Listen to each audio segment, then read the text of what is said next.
అందరికీ జై శ్రీరామ్ అండి. మేము ఈరోజు శ్రీరామనవమి కదా, పీటల మీద కూర్చుంటున్నాం. నేను మా ఆయన గారు రండి, ఇవన్నీ చూసేద్దరు కానీ అక్కడ పట్టుకెళ్ళడానికి సామాగ్రి తయారు చేసాము.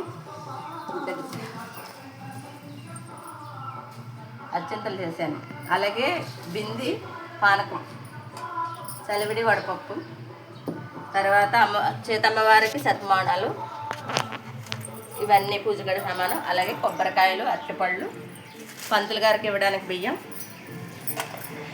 పీటల మీద కూర్చోవడానికి మేమిద్దరం. మీరందరూ మమ్మల్ని మంచిగా దీవించండి. సీతమ్మ వారి దీవెనలు, రామయ్య వారి దీవెనలు, అలాగే మీ దీవెనలు కూడా మాకు ఉండాలన్నమాట. నా యూట్యూబ్ ఫ్యామిలీ అందరూ కూడా నన్ను బాగా దీవించాలి. ఎందుకంటే నా పుట్టింటి వాళ్ళు మీరందరూ కూడా, నా వీడియోస్ చూస్తున్న వాళ్ళందరూ కూడా నా పుట్టింటి వాళ్ళు అన్నమాట. అలా అనేసి నేను అనుకుంటున్నాను. నేను మీ ఇంటి ఆడబెట్టిన అనుకుంటే కనుక మీరందరూ నాకు బాగా బ్లెస్సింగ్ ఇవ్వండి. Okay, bye bye.